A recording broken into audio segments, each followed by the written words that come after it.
We are going to study the matrix chain multiplication problem.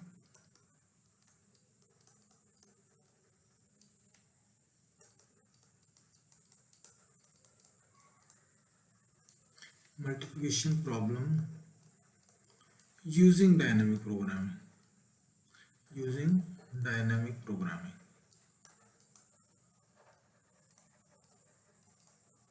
So before starting the topic, let us try to recall the earlier concepts of multiplying two matrices. Suppose we are having two matrices, one is having A, the other one is having B. A is having order, let it be P into Q, then B is having order Q into R. Then uh, we will say that a matrix C will be the result of multiplying A with B, and we will be having order of P into R. Fine. So there is a compatibility condition that the number of columns of the first matrix should be equal to the number of rows of the second matrix. Now these two matrices can be multiplied using this algorithm. Very simple it is. Two matrices A and B are there. If A's columns are equal to B's rows, then only we need to go further. Otherwise we will say that it is these matrices are incompatible for multiplication, and if this is false, then we need to multiply them. Now for multiplying them, there it is a three loop process. So first is that I is equal to 1 to rows of A, J is equal to 1 to columns of B. We need to initialize the result, every element of the result equal to 0, and then we need to just reiterate, iterate by picking first row of A and first column of B, and then multiplying each element and then adding them. Okay, so this is it. Let us try to understand it by an example. Let there be two matrices. One is having order 2 is to 3. The other one is having order 3 is to 2. So let it be the matrix A. Then it will be A1 1, A1 2, A1 3. Then A2 1, A2 2, A2 3. And in the same way, B will be having three rows and two columns. Let it be B1 1, B1 2, B2 1, B 2 2, then B 3 1, B 3 2. So we need to multiply them both. So result is going to be a matrix C, because the number of columns of the first are equal to the number of rows. It means they are compatible. So the C is going to be the matrix having order that is equal to 2 is to 2. The first matrix, or you can say the first element of this matrix, will be given by picking the first row of the matrix A and first column of the matrix B, then multiplying this A1 1 with B1 1, and then adding the multiplication of A1 2 and B2 1, and then further A1 3 and B3 1. In the same way, this element will be found just by considering the same first row and now considering the second column. Done. Now this third element will be generated by using the first row and the second row and the first element, and this last element will be generated by considering the second row and second column of the B. So let us try to write this element. So this will be equal to A21 into B12 plus this one, these two, A22 B22 plus A23 and B32. So this is going to be the resultant matrix C. Now in the same way, these two elements are going to be calculated. Now try to observe that the number of multiplication, actual scalar multiplications required for this complete multiplication process. Means we need to come out with a number that denote the total number of multiplication, total number of scalar multiplications required for this for the multiplication of two matrices. तो वो कितना है, कितनी exact number of scalar multiplications लगी है. अब देखो कि scalar multiplication number 1, number 2, number 3, 3 for this, 3 for this, and 3 for this. So total 12 number of scalar multiplication. Scalar means when two elements were multiplied. Okay, so 12 number of multiplications was required.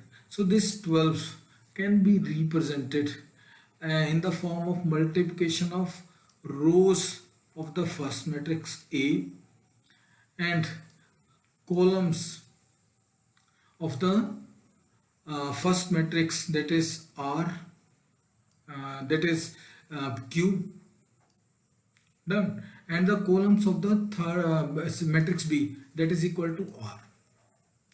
Means to say, this is the rows of the first matrix, columns of the first matrix, or rows of the second matrix. Okay, and this is the columns of B, done, and these are the rows of A. So P is equal to 2 in our case, done, Q is equal to 3 in our case, and R again is equal to 2 in our case, so it becomes equal to 12, done. So this is how we calculate the total number of multiplication operations required for getting the resultant of multiplication of two matrices. Now this can be observed from the algorithm also. Just go by the algorithm. These are the rows of A, done, these are the columns of B, then these are the columns of A. So just multiply these all. This one multiplied by this two, this multiplied by this third one. So this is the multiplication, and this is the actual multiplication operation which is taking place. ये वाला आपका multiplication operation हो रहा है. तो इस ये जो total multiplication है वो is equal to किसके, P into Q into R के equal है. So till now we just recalled how to multiply two matrices, what was the algorithm, and how many number of scalar multiplications were required for completing the process. Okay, now let us assume that there were three matrices, A1, A2, and A3. A1 was having order which was equal to 10 into 100. A2 was having order 100 is to 5, and A3 was having order 5 is to 50. So our purpose is to multiply these all, A1, A2, and A3. We want to generate the result of this. Okay, we want to multiply three matrices. Now we want to multiply them in such a way that the total number of scalar multiplications is minimum. What does it mean? Okay, to understand it better, let us explore the options. So we need to multiply A1, A2, and A3. So we can multiply them in two ways. The way number one is that multiply A1 and A2 and then multiply the result by A3, isn't it? And the second option is that multiply A2 and A3 and then multiply the resultant with your matrix A. Fine. Okay. Now let us try to have the number of scalar multiplications for each option. Done. So let us first consider this one, A1 and A2 and then A3.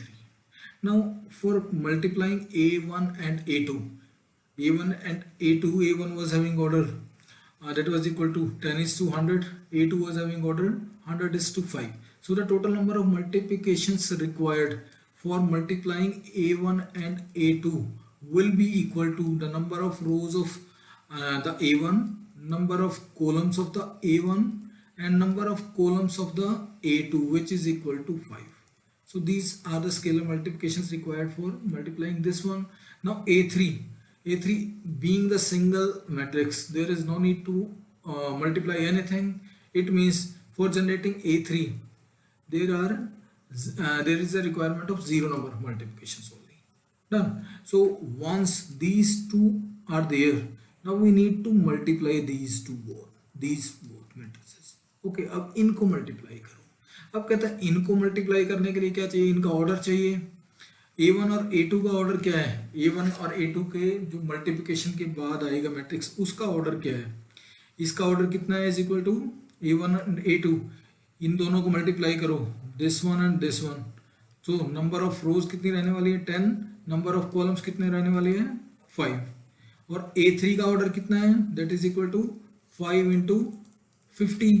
तो कहता है जब हम इन दोनों को multiply करेंगे, दोनों इन इस ऑर्डर की मैट्रिसेस को, तो total number of scalar multiplications required कितने होंगे, number of rows of the first matrix, number of columns of the first matrix, number of columns of the second matrix, कितने. So this plus this, they both are going to constitute the total number of multiplications required to multiply these three matrices in this order. So दोनों को add कर दो, ये कितना आ गया, 5000. yes no, so this is 5000 plus ये कितना आ गया, 2500 is equal to 7500. Number of scalar multiplications are required. Scalar multiplication operations are required. Done. Now this is 7500. Now consider the second way, which is if we multiply A1 by the result of A2 and A3. Done. Now we need to find, we need to generate first this result, that is A2 and A3. The number of multiplications required for multiply A2 with A3 will be equal to, इन दोनों को consider करो, number of rows of the A2 which is 100, number of columns of A2 is equal to 5, number of columns of A3 is equal to 50. Done. How much, 552500, isn't it, A2 and A3. Done. Now once A2 and A3 is there, this result is going to be multiplied with A1. okay, now A1 was having order, A1 का order कितना था, was equal to 10:100. और जो A2 और A3 है इसका order कितना आया निकलकर, A2 और A3 का ऑर्डर जब दोनों को मल्टीप्लाई करेंगे इज इक्वल टू 150. डन. अब कहता है जब मैं इन दोनों को मल्टीप्लाई करूंगा, इन दोनों को A2 A3 के रिजल्ट को जब मैं A1 से मल्टीप्लाई करूंगा तो मेरे नंबर ऑफ मल्टीप्लिकेशंस कितने आएंगे, इन दोनों को कंसीडर करो, multiplication of these two. So 10. Done. 10 into 100 into 50, number of rows of the first, number of columns of the first, number of columns of the second. So how much it will be, it will be equal to 5000. yes no. और यहां पर भी बेटे ये कितना आना था, 25000 नहीं आएगा कि ये भी 25000 आएगा. डन. तो कहता है कितना आ गया, ये 50000 है और ये कितना है 25000 है, दोनों को ऐड करो, it will be equal to 75000. So the way through A1, A2 and A3 results in 75,000 number of multiplications, number of scalar multiplications, while the way through A1, A2 and then A3 results in 7,500 number of scalar multiplications. So there is a huge difference of the order being followed to multiply the matrices or to multiply a chain of matrices. However, the results in both these cases is going to remain the same. Result तो same ही है, because A1 A2 करो उसको A3 से multiply करो या फिर A1 को A2 और A3 के result से multiply करो, the result is going to same. Fine. So there is a huge difference between the number of scalar multiplication operations and we all know that multiplication operation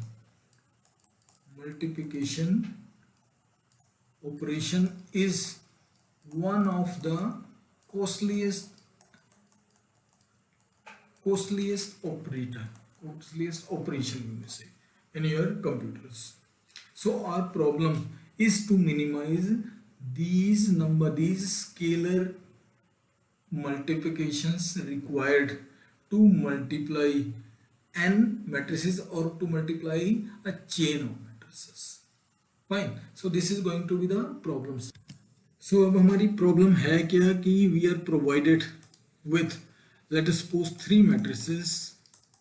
We need to multiply them in such a way that the number of scalar multiplication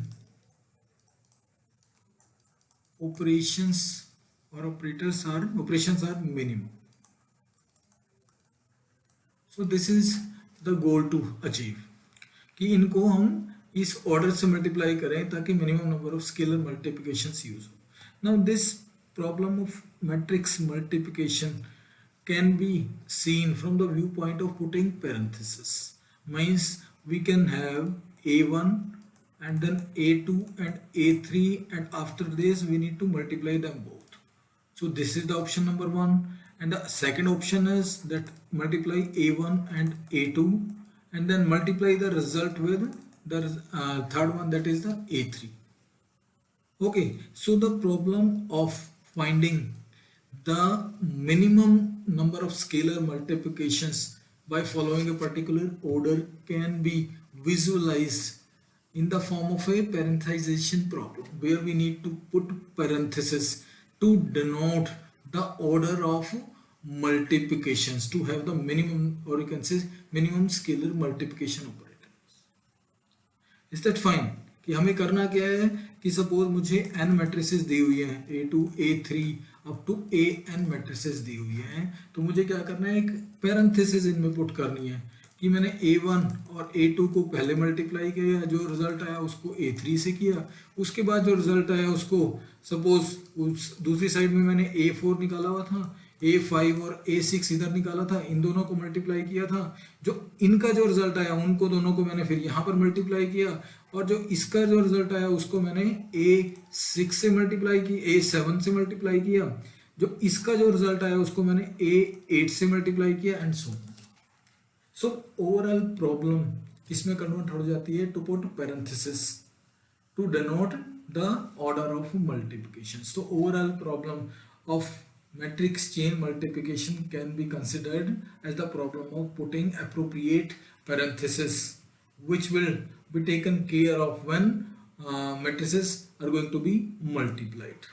The overall goal is that the total number of scalar multiplications required is minimum. Now one more thing to consider here is that we are not at all going to perform actual multiplication of the matrices. हमें इसमें कोई interest नहीं है, हमें तो खाली क्या चाहिए, we just need the number of scalar multiplication, number of scalar multiplication चाहिए, number of scalar multiplication operation. Fine. तो किसी भी पॉइंट पे हमें मैट्रिसेस को मल्टीप्लाई नहीं करना, वो हमारा पर्पस नहीं है. हमारा पर्पस तो क्या है, just to minimize the total number of scalar multiplications required. Fine. अब कहता है इस प्रॉब्लम को थोड़ा सा और जो मैं विजुलाइज करने की कोशिश करूं, तो कहता है यहाँ से एक बार देख लो that we are provided with four matrices a1 a2 a3 and a4.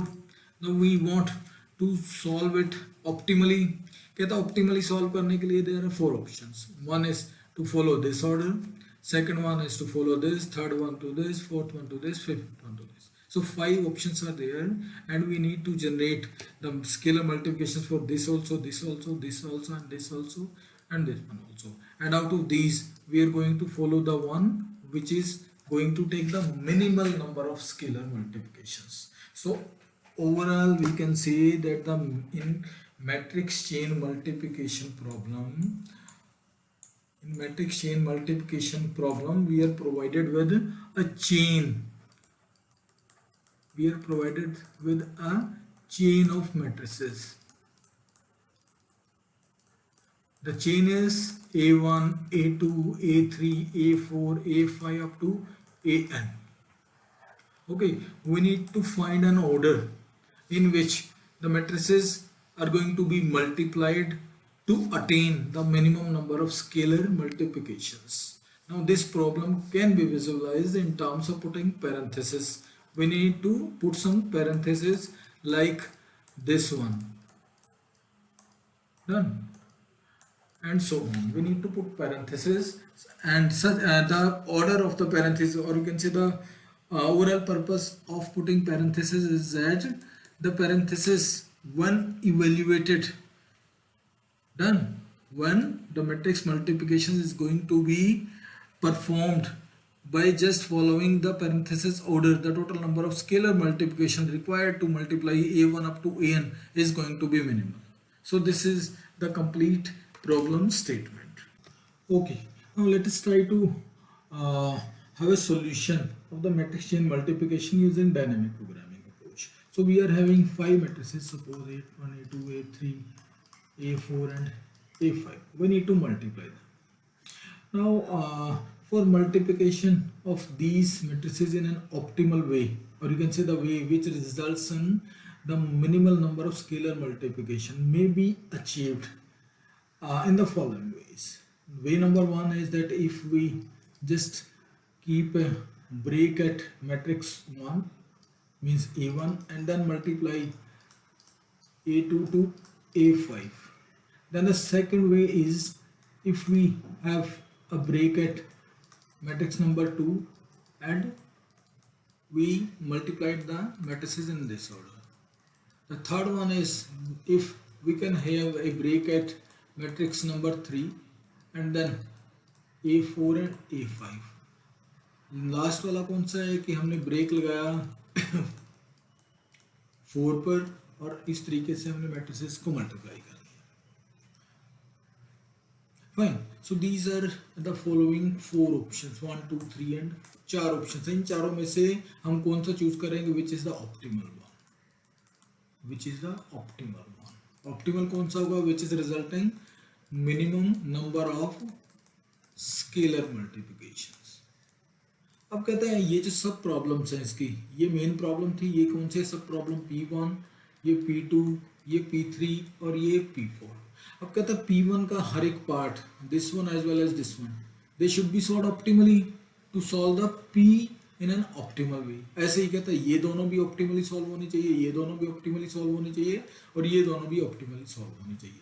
अब कहता है now concentrate upon this term, that is A1. Single matrix है तो number of multiplication required to generate it will be equal to 0. अब कहता है concentrate किस पे करना है?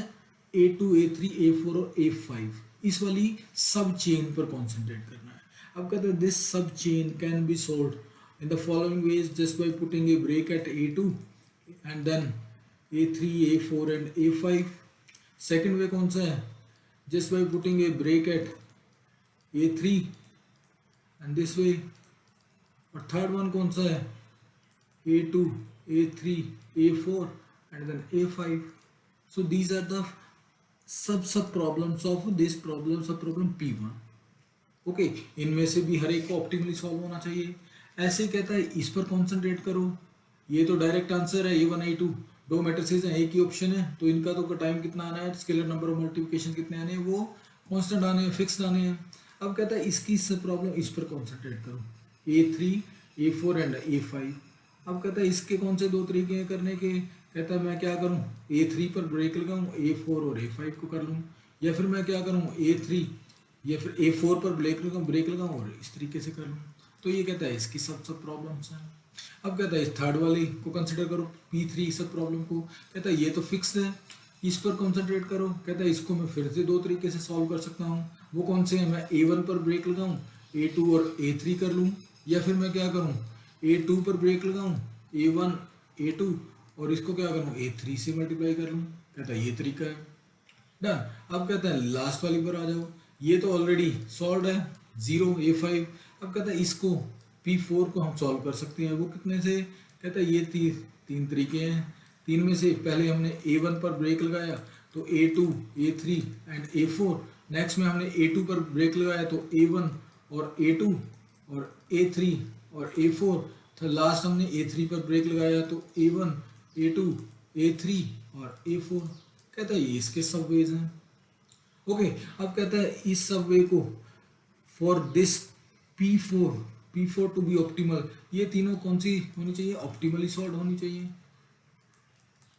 यस नो, तो ये तीनों ऑप्टिमली सॉल्व होनी चाहिए। अब कहता है इसको कंसंट्रेट करो, तो ये तो जीरो ही है, इसको हम कितने दो तरीके से सॉल्व कर सकते हैं, just by putting a break at A2, और दूसरा कौन सा है? Just by putting a break at A3। Yes no, ऐसे ही कहता है ये ऑलरेडी सॉल्व है, दो मैट्रिक्स की मल्टीप्लिकेशन ये भी ऑलरेडी सॉल्व है।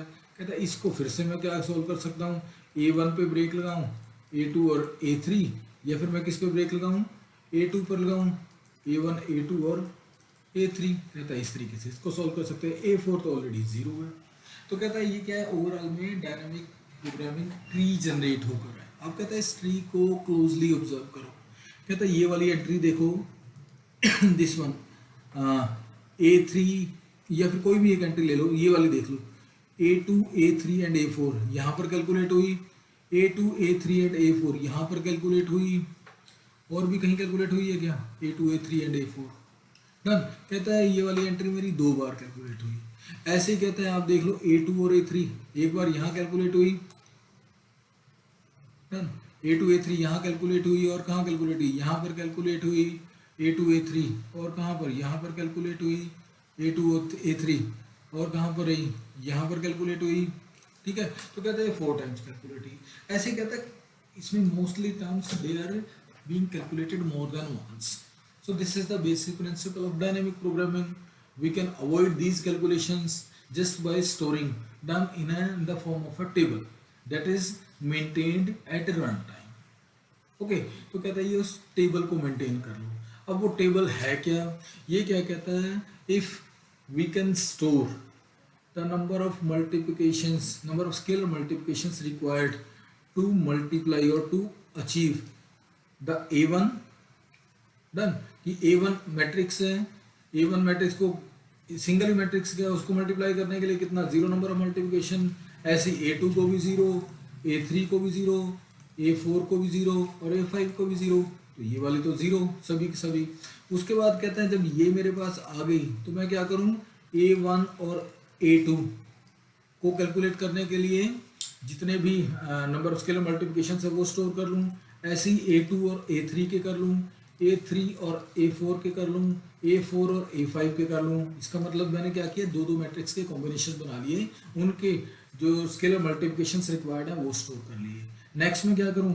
कहता है A1, A2 और A3 के कर लूँ, फिर A2, A3 और A4 के कर लूँ, A3, A4 और A5 के कर लूँ। अब की बार मैंने तीन तीन मैट्रिक्स के कॉम्बिनेशन बनाए और उनको सेव कर लिया, number of multiplications required. Next में क्या बोलता है? मैं A1, A2, A3, A4 के कर लूँ, और A2, A3, A4 और A5 के कर लूँ।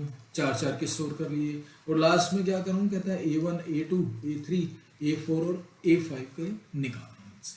तो कहता है this may be the probable solution just to avoid the recalculation of some terms, some number of scalar multiplications again and again.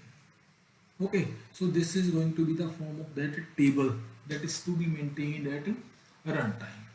अब कहता है इस टेबल को आप बेटे ऑब्जर्व करो कि A1 ये वाली जो टर्म है, this one A1 up to A5 means जो इसका रूट है, ये वाला जो इसका रूट है, ये जो इसका रूट है, इसको निकालने के लिए क्या क्या चाहिए मुझे? ये वाले टर्म्स चाहिए, A1 चाहिए, A2, A3, A4 और A5 चाहिए। तो कहता है वो वाली जो टर्म्स है A1 पहले निकली पड़ी है, और A2, A3, A4 वो वाली मैंने यहाँ पर निकाली। मतलब इसके लिए जो सॉल्यूशन के लिए चाहिए टर्म A1 और A2, A3, A4, A5 वो दोनों निकली हुई है। ऐसे इसकी सेकंड ब्रांच पर आ जाओ, P2 चाहिए A1, A2, तो A1, A2 को भी मैंने पहले ही कैलकुलेट कर लिया है। A3, A4, A5 उसको भी मैंने पहले कैलकुलेट कर लिया। तो ये वाली कौन सी? P2 के लिए आ गई। अब क्या था? P3 पर कॉन्सेंट्रेट करो। A1, A2, A3 वो इसने पहले कैलकुलेट कर लिया यहाँ पर। उसके अलावा A4, A5 वो भी इसने यहाँ पर पहले कैलकुलेट कर लिया, तो P3 भी कैलकुलेट कर सकते हैं। ऐसे P4 के लिए A1 अप टू A4 ये वाली टर्म पहले कैलकुलेट कर ली, और A5 वो इसके पास पहले पड़ी थी already zero. All in all the Final conclusion is that for getting this term calculated, all the prerequisites are already in the table. We just need to pick them and use. Okay तो ऐसे ही कहता है कि हर एक stage पर, ये तो था रूट, अब कहता है इस वाली टर्म पर आ जाओ, ये वाली इस वाली टर्म पर कॉन्सेंट्रेट करो बेटे, इस पर। इसकी कहती है जितनी भी रिक्वायर्ड कैलकुलेशंस हैं, कौन सी, A2 भी ऑलरेडी कैलकुलेटेड है, A3 A4 A5 भी कैलकुलेटेड है। ऐसे ही इस वाली ब्रांच के लिए A2 A3 भी कैलकुलेटेड है, A4 A5 भी कैलकुलेटेड है, इससे ऊपर यहाँ पर। ऐसे ही कहता है कि ये वाली दोनों टर्म्स भी कैलकुलेटेड है। इट मीन्स कि ये वाली टर्म निकालने के लिए जो A2 A3 और A4 और A5 जो भी रिक्वायर्ड है, जो भी रिक्वायर्ड सब प्रॉब्लम्स में ऑलरेडी हमने सॉल्व कर लिए इससे ऊपर, तो उनको क्या करूँगा मैं, उनके सॉल्यूशंस को डायरेक्टली यूज़ करूँगा। ऐसे ही कहता है A3 वाले पर आ जाओ, तो 3 का कॉम्बिनेशन है, तो वो एट द मैक्स किसके, 2 के कॉम्बिनेशन को यूज़ कर सकते हैं। देखो ना, 3 मैट्रिसेस थे A1 A2 A3, तो वो क्या करेंगे एट द मोस्ट, A1 पे ब्रेक लगाएंगे, तो उस केस में A1 अलग से मल्टीप्लाई और A2 A3 अलग से मल्टीप्लाई होगा, उन दोनों को फिर हम मल्टीप्लाई कर देंगे, तो 2 या 1 में ब्रेक होगी, तो 2 के लिए भी मैंने ऑलरेडी निकाला हुआ है, 1 के लिए भी निकाला हुआ है। Got it, fine. And these last two rules are just acting as our boundary conditions. ये कौन सी है, escape conditions या boundary condition, ये रिकर्जन ब्रेकिंग पॉइंट्स हैं ये, क्योंकि A1 सिंगल मैट्रिक्स के लिए क्या है मेरा, जब सिंगल ही मैट्रिक्स के लिए number of scalar multiplication required is equal to 0, और जब नंबर ऑफ मैट्रिसेस 2 है तो उनकी डायरेक्ट मल्टीप्लिकेशन के लिए जो नंबर ऑफ स्केलर मल्टीप्लिकेशंस लगते हैं वो डायरेक्टली आ जाएंगे, स्केलर मल्टीप्लिकेशन। तो कहता है ये मेरी दो इसकी एस्केप कंडीशंस। ओके, सो बेटे थोड़ा आगे मूव करते हैं now, try to understand some notations. First notation है A of I and J. A of I J is denoting the resultant matrix when AI plus 1 to AJ were multiplied in an optimal way. ये optimal हो या ना हो, result तो same ही रहना है बेटे, कि ये क्या करेगी, इसका रिजल्ट शो करेगी AI एग्जैक्ट रिजल्ट। कि इसका मतलब क्या हुआ कि सपोज मैंने क्या किया 1 और 3, तो इसका मतलब क्या हुआ कि A1 A2 एंड A3 वो इंटरनली किसी भी ऑर्डर में मल्टीप्लाइड हो, दैट डजंट मैटर, कि उनका जो रिजल्ट है, इस तरह से इन 3 मैट्रिसेस की मल्टीप्लिकेशन के बाद जो रिजल्ट आने वाला है that will be denoted by A13. Okay, it means Aij denote the resultant matrix when AI through Aj were multiplied. Now corresponding to this A of Ij there is a term M of Ij जो हमारे काम की है। M of Ij will be denoting the optimal or you can say minimal number of scalar multiplications required to multiply matrices from I through J, I to J, कि I से J तक की matrices को multiply करना था। इस multiplication process को achieve करने के लिए जो मिनिमल और optimal number of scalar multiplications हैं they are going to be stored at M of I of J। Suppose मुझे क्या निकालना है, M of 1 और 4 निकालना है, तो M of 1 4 will be equal to the minimum amongst, कब मिनिमम होगा, जब उसने किस में ब्रेक कर दिया उसको 1 1 में। इससे भी पहले एक बार बेटे ये समझ लेते हैं कि A1 और 4 क्या होने वाला है। A1 4 किसके इक्वल होगा, A1 4 कैसे कैलकुलेट हम कर सकते हैं, कैसे, या तो मैं क्या करूं, A1 को कर लूं ऐसे, A2 A3 और A4 को ऐसे कर लूं, या फिर मैं क्या करूं सेकंड ब्रेक लगाऊं, A1 A2 को कर लूं, उसके बाद A3 और A4 को कर लूं। थर्ड ऑप्शन क्या है, A1 A2 और A3 3 पे ब्रेक लगाऊं और A4 ऐसे कर लूं ना। तो कहता है कि रिजल्ट तो सेम है तीनों का, इन तीनों का, लेकिन कहता है number of scalar multiplications different है, नंबर ऑफ स्केलर मल्टीप्लिकेशन इन तीनों के लिए डिफरेंट है। अब कहता है जो M of 1 4 में कौन से जाने हैं, कहता है उन डिफरेंट में से जो मिनिमम है वो किस में जाना है, M of 1 4 में स्टोर। ओके, तो कहता है कि minimum of 1 4 will be equal to, कहता है पहला केस कंसिडर करो कि जब इसने उसको 1 1 में ब्रेक कर दिया था, और दूसरा किस में ब्रेक हुआ, किसमें 2 और 4 में ब्रेक हुआ। देखो ना, एक कॉम्बिनेशन ये आया, एक ब्रेक ये हुआ, एक ये ब्रेक हुआ। उसके बाद कहता है इन दोनों को मुझे आगे मल्टीप्लाई भी करना है, इन दोनों को भी आगे मुझे मल्टीप्लाई करना है। ओके, तो कहता है इन दोनों को मल्टीप्लाई करने का कितना कॉस्ट है, cost of their multiplication, cost of the multiplication, multiplication. अब कहता है ये कॉस्ट ऑफ मल्टीप्लिकेशन है क्या एग्जैक्टली, है ना, वो हमें अभी देखना है। ऐसे कहता है नेक्स्ट ऑप्शन क्या बनेगा, जब मैंने इसको 2 पे ब्रेक कर दिया यहाँ पर, तो 1 और 2 प्लस m ऑफ 3 और 4 प्लस इसकी कॉस्ट। थर्ड ऑप्शन क्या बनेगा, जब मैंने इसको 3 पे ब्रेक किया, m ऑफ 3 और m ऑफ 4 4 प्लस इसकी कॉस्ट। डन। तो कहता है इन तीनों में से जो भी मिनिमम आएगा वो मैं किस में डालूंगा, m ऑफ 1 4 में। ओके, अब कहता है कि इस कोस्ट को बेटे एक बार अंडरस्टैंड कर लेते हैं। कहता है suppose there were A1 A2 A3 A4 and A5, 5 matrices थी मेरे पास। ओके, पहली का जो ऑर्डर था that was equal to P0 into P1, second का ऑर्डर था P1 इंटू P2, थर्ड का ऑर्डर था P2 इंटू P3, फोर्थ का ऑर्डर है P3 इंटू P4, फिफ्थ का ऑर्डर है P4 इंटू P5। अब कहता है ये टर्म दोनों सेम है, क्योंकि मल्टीप्लिकेशन के लिए इसके कॉलम्स और इसके रोज सेम होनी चाहिए। यस नो, ऐसे ही इसके ऊपर, ऐसे इसके means their matrix multiplication compatible. Okay, suppose कहता है ये इनके ऑर्डर्स थी ना। अब कहता है कि पहला केस बेटे कंसिडर करो ये वाला, जब इसने मैट्रिक्स को किस में ब्रेक किया, 1 में, A1 अलग से मल्टीप्लाई हुई और A2 A3 और A4 अलग से मल्टीप्लाई हुई। तो A1 का ऑर्डर कितना था, P0 इंटू P1 था, यस नो, और A3 A2 A3 और A4 का ऑर्डर कितना है, जब ये मल्टीप्लाई होके आएंगी तो A2 का ऑर्डर कितना है, P1 इंटू P2 और A4 का ऑर्डर कितना है, P3 इंटू P4। ओके, तो जो इनका रिजल्ट आएगा तीनों मैट्रिसेस का, उसका जो ऑर्डर कितना होने वाला है, that is going to be equal to P1 into P4, isn't it. तो कहता है ये दो ऑर्डर की मैट्रिसेस आई, अब इन दोनों को आपस में मल्टीप्लाई करना है। देखो ना, ये वाली फर्स्ट को डिनोट कर रही है A1 को, ओके, ये वाली इसको सेकंड को डिनोट कर रही है इस वाली को। अब कहता है ये दोनों कैलकुलेट होके आ गई, अब इन दोनों को हमें क्या करना है, आपस में मल्टीप्लाई करना है, ये वाला देखो। तो कहता है इन दोनों को आपस में मल्टीप्लाई करने का कॉस्ट कितना होने वाला है, हमने पहले ही पढ़ा है कितना कॉस्ट होने वाला है, P0 into P1 into P4, वो इसका बेटे कॉस्ट होने वाला है, वो इसका कॉस्ट होने वाला है मैट्रिक्स की, जब इन दोनों को मल्टीप्लाई करें।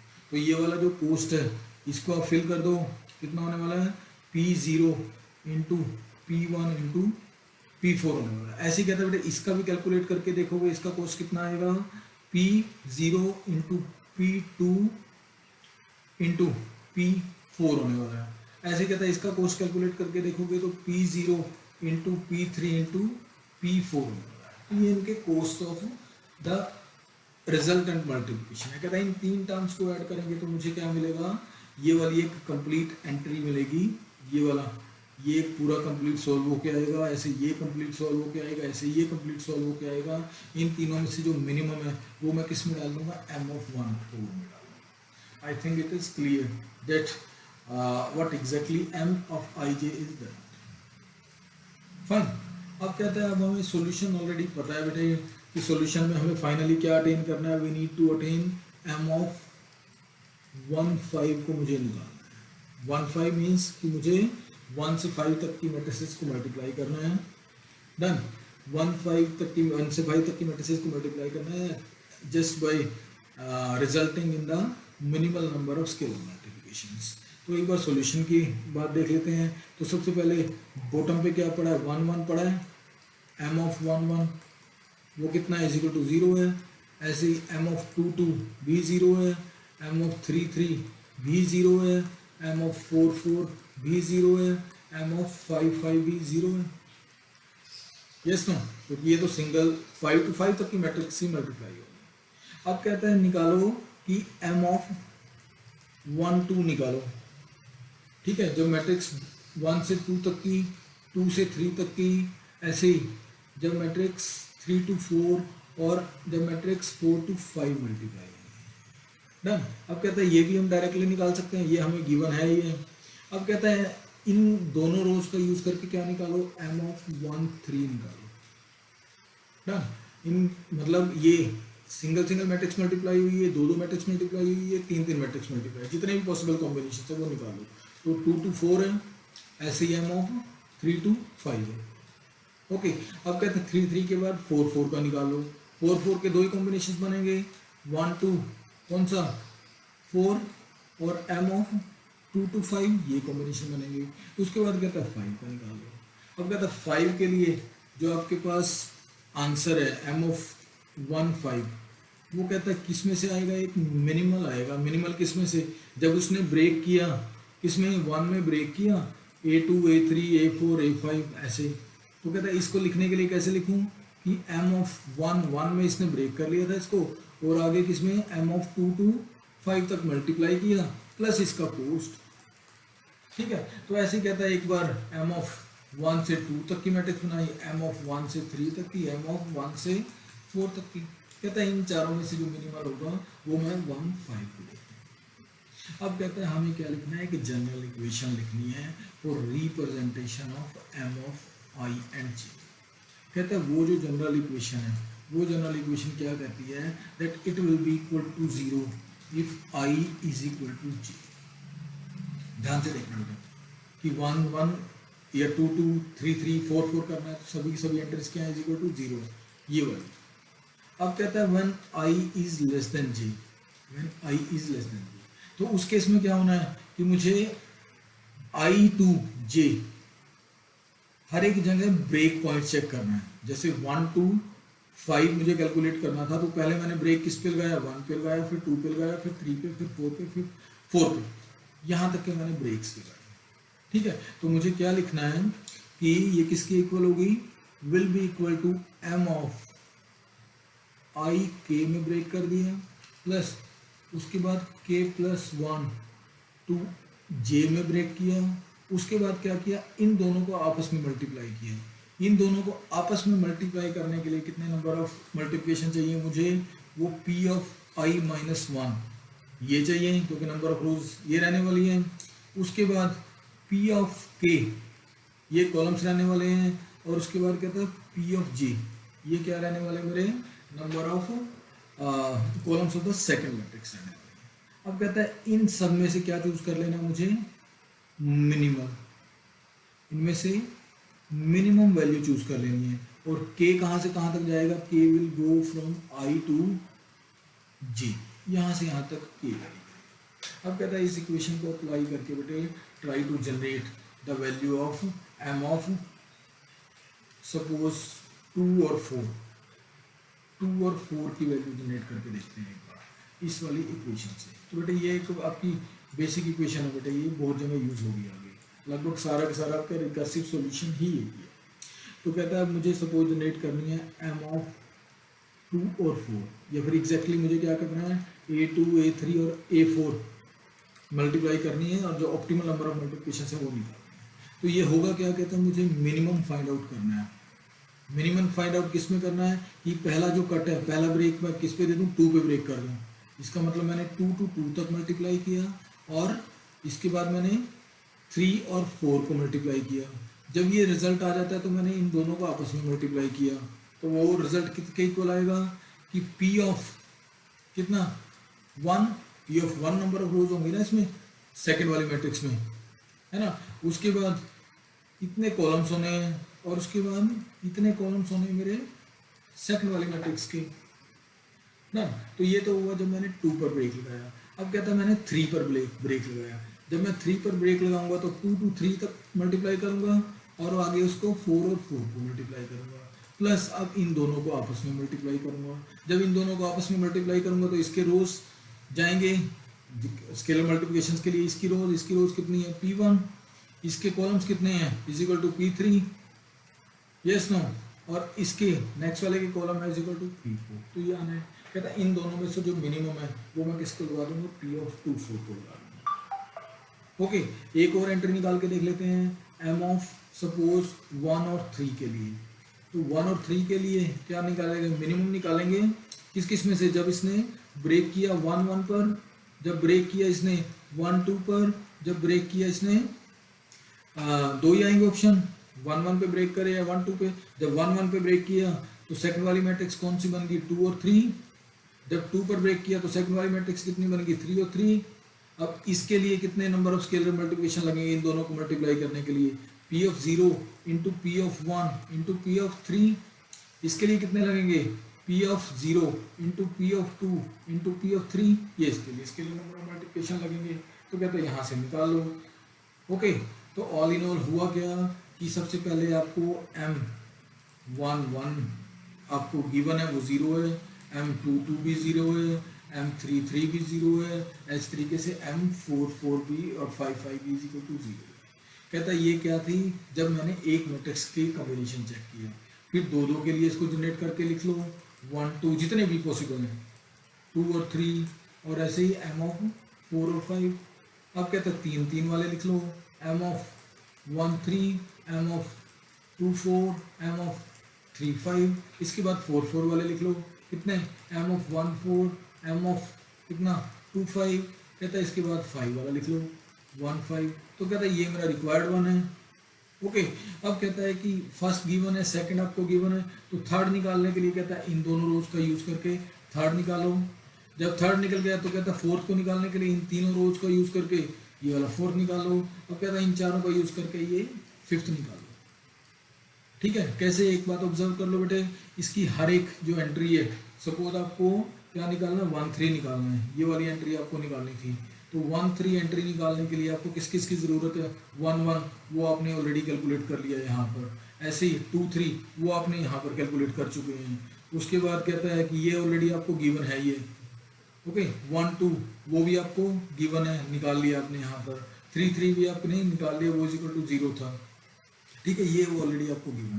इसका मतलब क्या हुआ कि ये वाली एंट्री निकालने के लिए जितने भी प्रीरिक्विजिट्स कैलकुलेशंस हैं, they are already there, we just need to make. Now let us try to some of the things.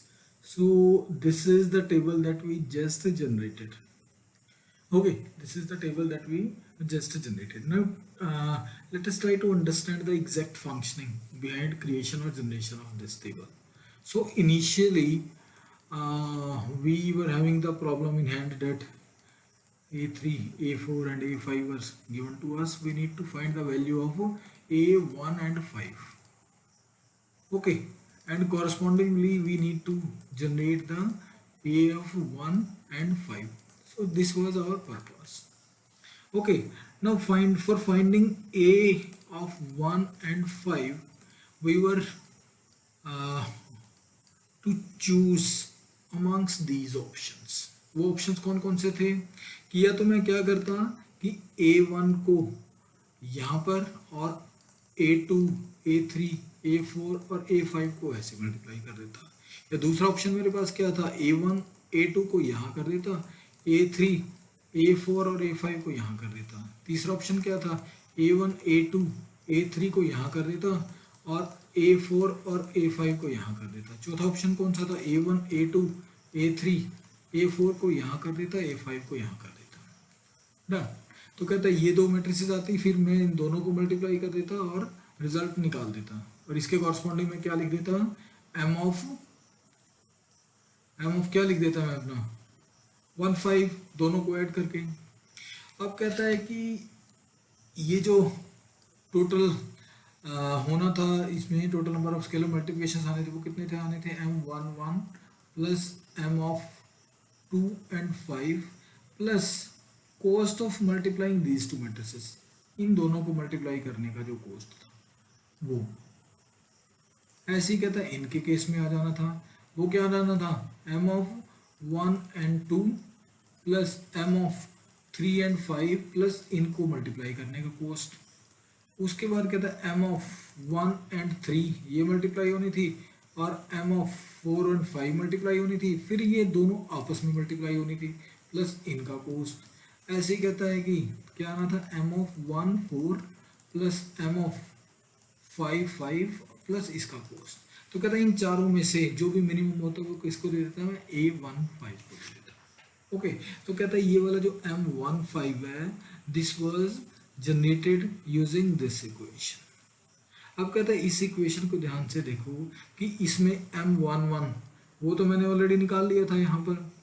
Okay, ऐसे ही M25 भी मैंने यहाँ पर निकाल लिया ये वाला।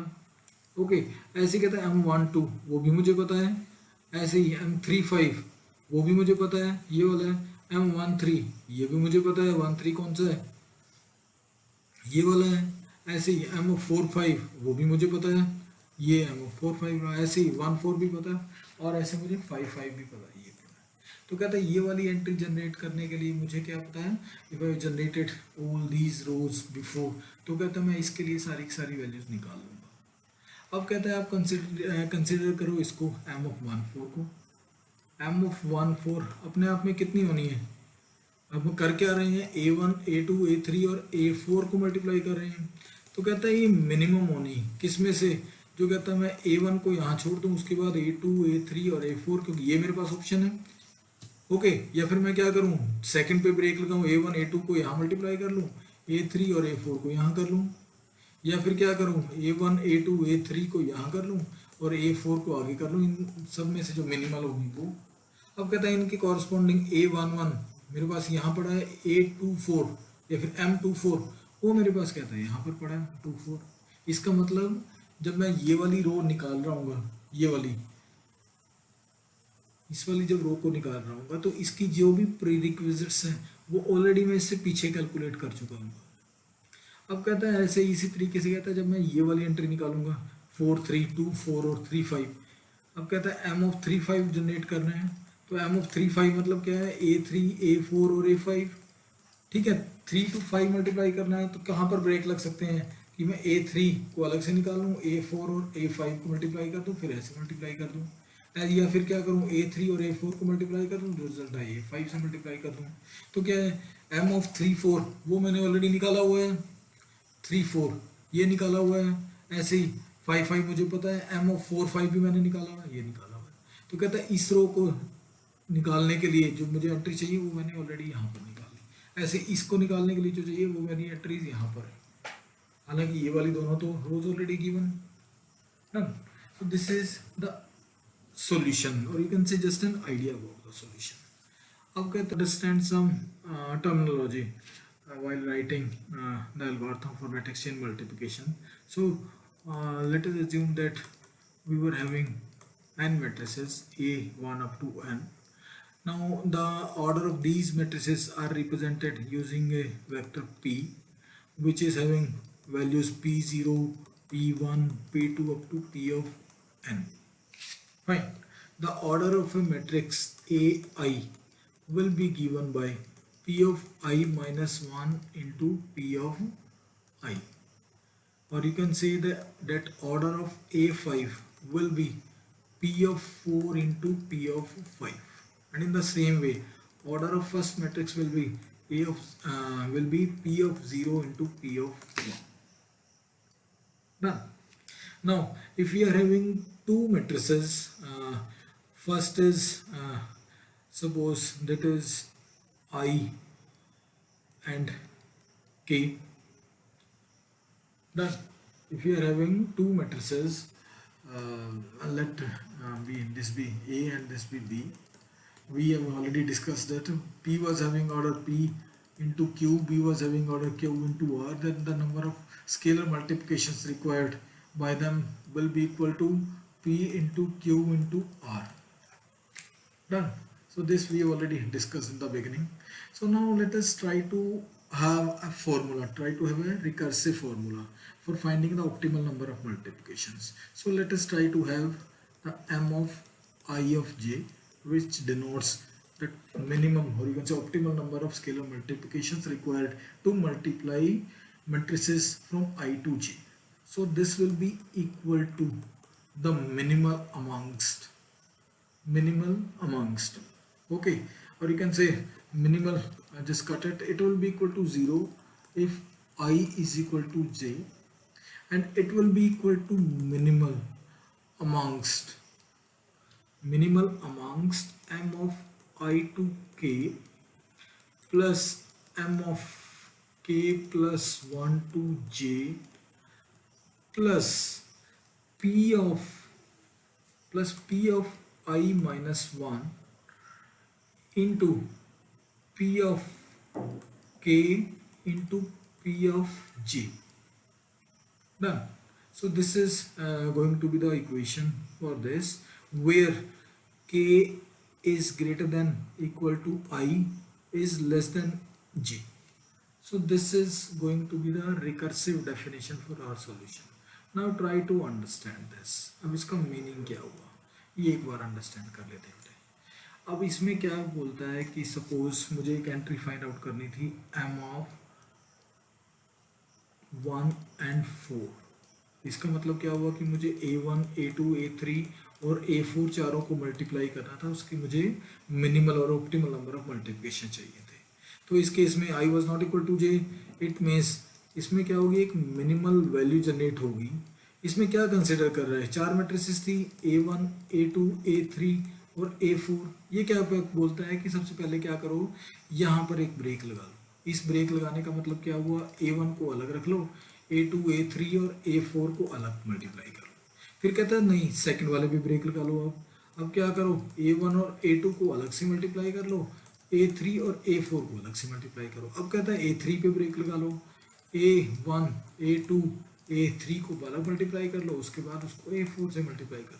कहता है इन तीनों ऑप्शन में से the one which is resulting in the minimal और the optimal number of scalar multiplication has to be chosen. अब कहता है सपोज इसने क्या लगाया, इस पर ब्रेक लगाया, तो इस पर ब्रेक लगाने का मतलब क्या हुआ कि m ऑफ 1 इस 1 के लिए प्लस इसके लिए क्या लिखूं, k प्लस 1, साथ के मैच भी करते रहो बेटे, 2 2 4। अब प्लस ये मैट्रिक्स आ गया, ये मैट्रिक्स आ गया। अब इन दोनों को मल्टीप्लाई करना है। ओके, इन दोनों को मल्टीप्लाई करना है, उसके लिए स्केलर नंबर ऑफ मल्टीप्लिकेशंस कितने होंगे, जितने इसकी रोज, यस, जितने इसके कॉलम्स और जितने इसके कॉलम्स, यस नो।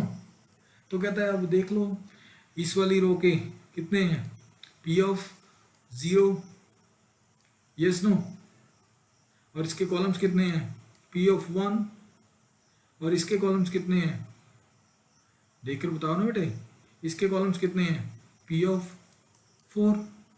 तो यही तो आया है यहाँ से, p of i minus 1, i कितना है 1 0, p ऑफ k कितना है, किस पे ब्रेक हुआ बेटे, 1 पे ब्रेक हुआ, p ऑफ 1, और j कितना है 4, तो p ऑफ 4। अब कहता है इस सेकंड वाले केस को कंसीडर कर, जब इसने इसमें ब्रेक कर लिया तो कितना है, m of 1 and 2 plus m of 3 and 4 plus, अब इसकी वैल्यू लिखो, p of i minus 1, i minus 1 means p of कितना, बोलो 0, इसके बाद p ऑफ 2 और p ऑफ 4, रिजल्ट इट। अब कहता है नेक्स्ट में क्या, थर्ड वाला केस कंसिडर करो, m ऑफ कितना, थर्ड पे ब्रेक हुआ ना, m of 1 and 3 plus m of 4 and 4 plus इन दोनों को मल्टीप्लाई करने के लिए क्या लगेगा, p of 0 into p of 3 into p of 4।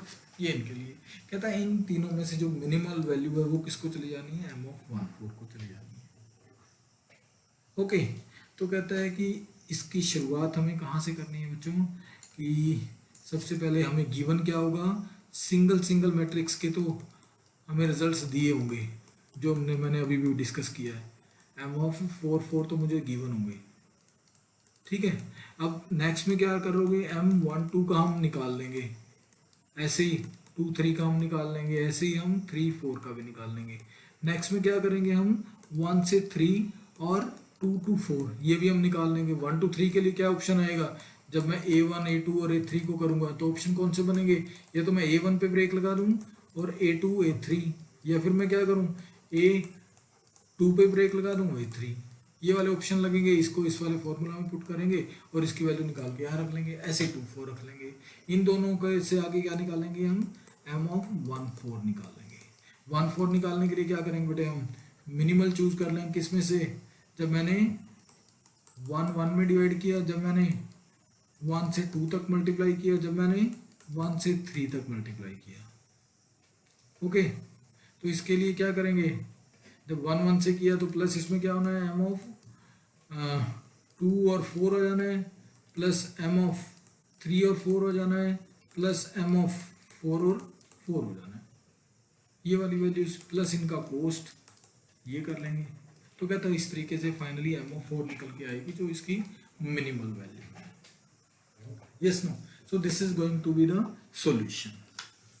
Fine, अब कहते हैं now let us try to write the algorithm for this.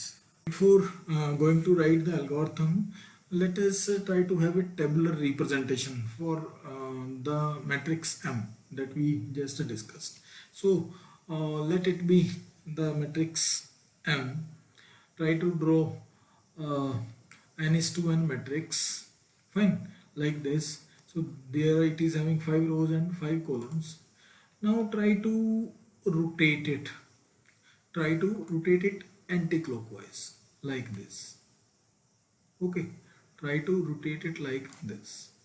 अब कहता है इसको रोटेट करने के बाद क्या करो, now try to observe, now just try to observe कि एग्जैक्टली इसने किया क्या है।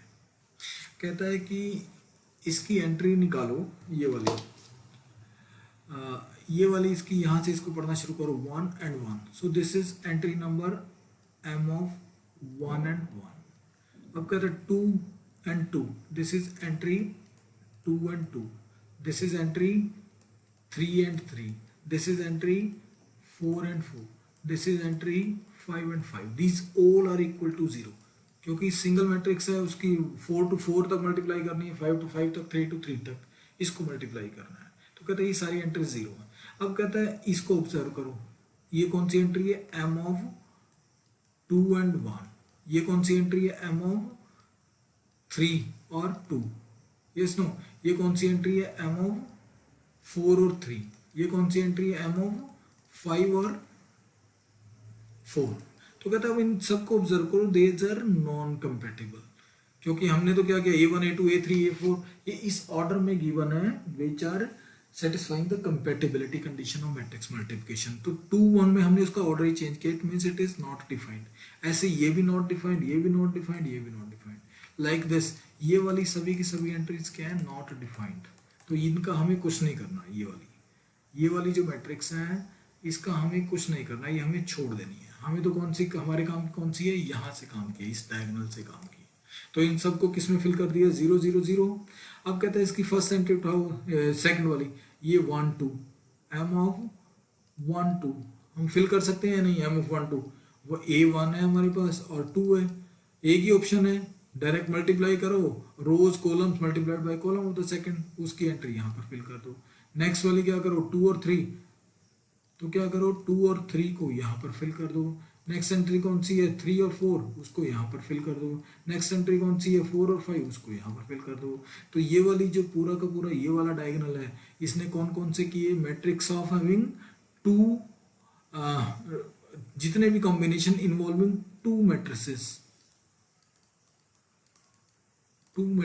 वो इसने सारे के सारे कॉम्बिनेशंस के उनके ऑप्टिमल नंबर ऑफ मल्टीप्लिकेशंस निकाल लिए। अब कहता है बेटे इस पर आ जाओ, इस पर ये एंट्री क्या है आपको दे रही है, m ऑफ 1 3 दे रही है। ये एंट्री क्या दे रही है आपको, m ऑफ 2 और 4 दे रही है। ये एंट्री क्या दे रही है आपको, m ऑफ 3 और 5 देगी बेटे, it will give you 3 and 5। इसको ध्यान से देखो, ये क्या देने वाली है आपको, m ऑफ 3 and 5 देने वाली है।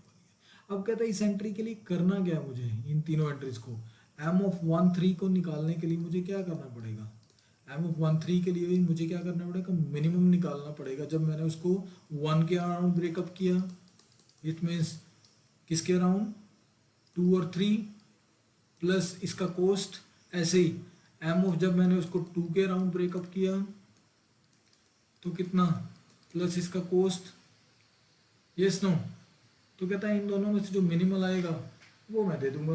अब ध्यान से ऑब्जर्व करो, ये तो दोनों वैल्यूज, ये भी 0 है, ये भी 0 है, और 2 3 वो मैंने कहता है इस वाली रो में ऑलरेडी निकाल लिया। ऐसे ही ये वाला 1 2 ये 0 नहीं है बेटे, ये वाली ये 0 है। ये वाली जो 1 2 ये भी मैंने इस रो में निकाल लिया। तो तो ये तो दोनों वैल्यू मैंने निकाल चुका हूँ ऑलरेडी। इसका मतलब ये वाली जो मैट्रिक्स है, ये वाला डायगोनल है, यूज करके यहाँ पे ये वाली एंट्रीज निकाल दो। ओके, इन दोनों रोज को यूज करके, ये दोनों रोज यूज हुई, इन दोनों रोज को यूज किया,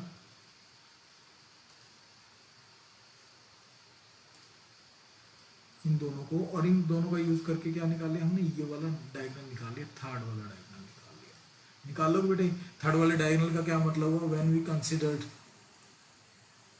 3 मैट्रिसेस मल्टीप्लिकेशन, तीन मैट्रिक्स के कॉम्बिनेशन हमने मल्टीप्लाई किए, जितने भी तीन मैट्रिक्स के मल्टीप्लिकेशन के कॉम्बिनेशन है उन सब के कॉरस्पॉन्डिंग मैंने ऑप्टिमल नंबर ऑफ मल्टीप्लिकेशन यहाँ पर लिख दिए। अब कहता है नेक्स्ट पर कॉन्सेंट्रेट करो। ये क्या है, ध्यान से देखो, ये क्या है, इज इक्वल टू, अब इस वाली एंट्री को देखें बेटे, ये कौन सी एंट्री है, इज इक्वल टू 1 और 4, तो 1 और 4 वाली एंट्री है। तो 1 4 मीन्स कि अब ये कौन सा डायग्राम है, जब मैं 4 मैट्रिसेस के कॉम्बिनेशंस के लिए, जितने भी 4 मैट्रिसेस के मल्टीप्लिकेशन के कॉम्बिनेशंस हैं जो वैलिड हैं, कंपैटिबल हैं, वो जनरेट करके यहाँ पर लिख रहा हूँ। तो यहाँ पर क्या आएगा, m ऑफ 1 4 आएगा। तो m ऑफ 1 4 किसकी किसकी हेल्प से निकल के आएगा, जब इस 1 पे ब्रेक लगाया तो क्या होना है, 2 और 4 प्लस इसका कोस्ट। ऐसे ही जब इसने 2 पर ब्रेक लगाया, डन, प्लस इसका कोस्ट। ऐसे जब इसने 3 पर ब्रेक लगाया और इसका कोस्ट। अब कहता है ये वाली वैल्यूज देख लो बेटा, ये भी मुझे पता है, ये भी पता है, ये भी पता है, ये मैंने अभी अभी निकाली है। तो इसका मतलब क्या हुआ, ये इन वाले इसका यूज करके क्या करेगा, फोर्थ वाला डायगोनल जनरेट कर लेगा, इसकी वैल्यू भी जनरेट कर लेगा। अब कहता है जब इसकी डायगोनल की वैल्यू आ गई, अब कहता है इसकी वैल्यू को ऑब्जर्व करो, ये क्या हुआ 1 5। तो 1 5 कैसे निकल कर आएगा आपका, कि 1 to 5 तक की मल्टीप्लाई करनी है मैट्रिसेस, और किस में से ऑप्शन किस में है, 1 5 को जनरेट करने के लिए m ऑफ 1 5 को जनरेट करना है बेटे आपको। m ऑफ 1 5 को जनरेट करने के लिए किसके जरूरत पड़ेगी, एक बार तो मैंने क्या किया, 1 1 पे ब्रेक लगाया, दूसरा ब्रेक किस पे लगाया, 2 मैट्रिसेस पे, तीसरा ब्रेक 3 पे लगाया, चौथा ब्रेक किस पे लगाया, 1 4 पर लगाया। तो इसके कॉरस्पॉन्डिंग क्या हो जाना है, m ऑफ 2 और 5, इसके कॉरस्पॉन्डिंग m ऑफ 3 और 5, इसके कॉरस्पॉन्डिंग m ऑफ कितना 4 और 5, इसके कॉरस्पॉन्डिंग m ऑफ 5 और 5, और साथ में प्लस इनकी कोस्ट, प्लस इसकी कोस्ट, प्लस इसकी कोस्ट, प्लस इसकी कोस्ट। यस नो, प्लस इसकी कोस्ट। अब कहता है इनमें से ऑब्जर्व करके देखो, इसमें सारी की सारी जितनी भी एंट्रीज है बेटे, ये सब आपको पता है, ये सारी की सारी यहाँ तक के टेबल में मैं जनरेट पहले ही कर चुका हूँ। तो इसके लिए कहता है इस इक्वेशन में रखो और इसको आप जनरेट कर लो फाइनल वाली एंट्री को, ठीक है। So this is the overall logic behind generation of the final solution. So before going to write the algorithm, let us try to develop logic for some intermediate things. Now observe this matrix that we have just generated, this one. So these rows are the non-compatible entries, and these are in the blue are all the required entries. Now consider this one, this first diagonal. It is containing the number of matrix multiplications, scalar matrix multiplications operation which are required to multiply matrix from the 1 to 1, 2 to 2, 3 to 3. So these all are going to be equal to 0. Fine, that is equal to 0. Now move to the second diagonal, this one. अब ये जो diagonal है, ये क्या consider कर रहा है, ये दो के कॉम्बिनेशन, जो भी आपके A1, A2, A3, A4 और A5, इसमें से जो भी दो मैट्रिसेस के मल्टीप्लिकेशन के जो कॉम्बिनेशन है, जैसे A1 A2 है, A2 A3 है, A3 A4 है, और A4 और A5 है, इसको कंसिडर कर रहा है। ऐसे ही कहते हैं जो थर्ड वाला, ये को देख लो डायगोनल, ये किसको कर रहा है, A1 A2 तीन के कॉम्बिनेशन को, A2 A3 and A4, A3 A4 and A5। Next में जो फोर्थ वाला है, ये चार को कर रहा है, A1 A2 A3 A4। Okay, next में कौन सा, यस नो बेटे, यही कर रहा है ना। और कौन सा बनता है, A2 A3 A4 A5, ये बनता है। और नेक्स्ट में जो लास्ट वाला है वो क्या करता है, आपके सारे के सारे A3 A4 और A5 इसको कंसिडर करता है। डन। अब कहता है हमें क्या करना है, ये सारे के सारे कॉम्बिनेशन जनरेट करने हैं इनके कॉरस्पॉन्डिंग, और हर एक कॉम्बिनेशन है, चाहे ये हो चाहे ये हो, इनमें से कोई भी कॉम्बिनेशन वो किससे निकल रहा है, आपके recursive definition of M of I J से निकल के आ रहा है, जो हमने अभी अभी पढ़ी है, इक्वेशन जो हमने अभी अभी लिखी है उस इक्वेशन का यूज़ करके निकाल रहा है। अब कहता है कि इनको हम डेवलप कैसे करें, कैसे लिखें कैसे। कहता है कि सपोज इस वाले एग्जांपल में n is equal to 5, done, n is equal to 5। अब कहता है कि let L be the variable that denotes the size of each combination। तो पहले साइज 2 था, फिर 3 था, फिर 4 था, फिर 5 था। It means L will vary from 2 to 5 और 2 to n, yes no, 2 to n तक वेरी करेगा। ओके, अब 2 to n तक जब वेरी करेगा उसके बाद मुझे पहले वाले में जब मेरा पहला दो का कॉम्बिनेशन बना वो क्या बना, A1 to 2, फिर 2 to 3, 3 to 4, 4 to 5। इसका मतलब मुझे क्या डिसाइड करना पड़ेगा कि एंड वाली लिमिट मुझे डिसाइड करनी पड़ेगी। नाउ दिस वाज अबाउट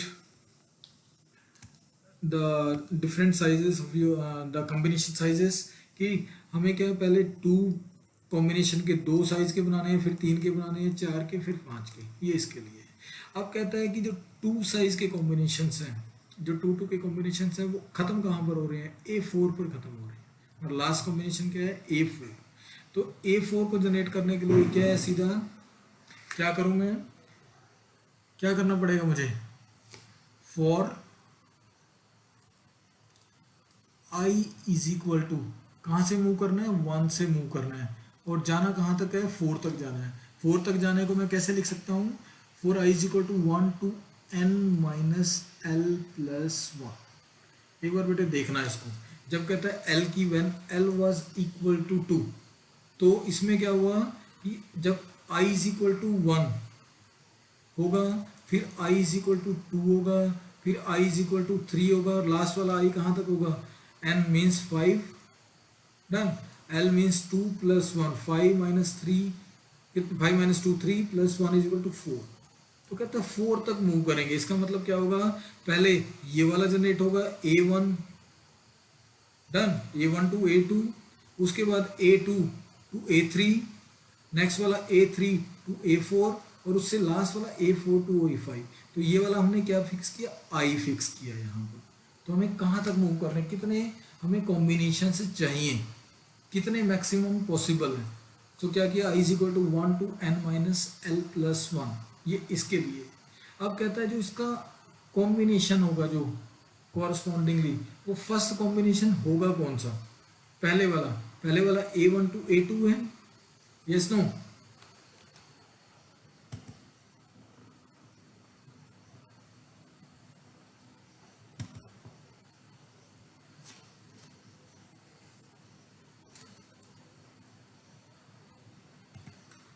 अब देखो कि I इज इक्वल टू, ये तो आ गया 1, तो आ गया, अब 1 से एक जाना कहाँ तक है, दो के कॉम्बिनेशन है तो 2 तक जाएगा। जब I की वैल्यू 2 होगा तो 2 to 3 तक जाएगा, जब 3 होगी I की वैल्यू तो 4 तक जाएगा, I की वैल्यू 4 होगी तो 5 तक जाएगा। इसका मतलब मुझे क्या करना है कि J की वैल्यू चाहिए, जो क्या डिनोट करे, कि एंड डिनोट करे।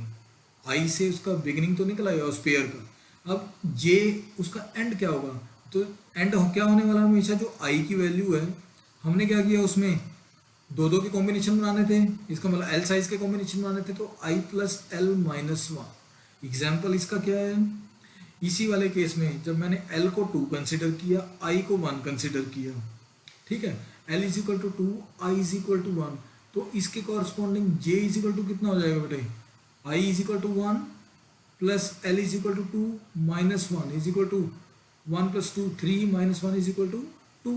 तो जो पहला कॉम्बिनेशन आना है वो क्या निकल के आना है, क्या निकल के आएगा बेटे मेरा, वो combination M of I J निकल कर आएगा।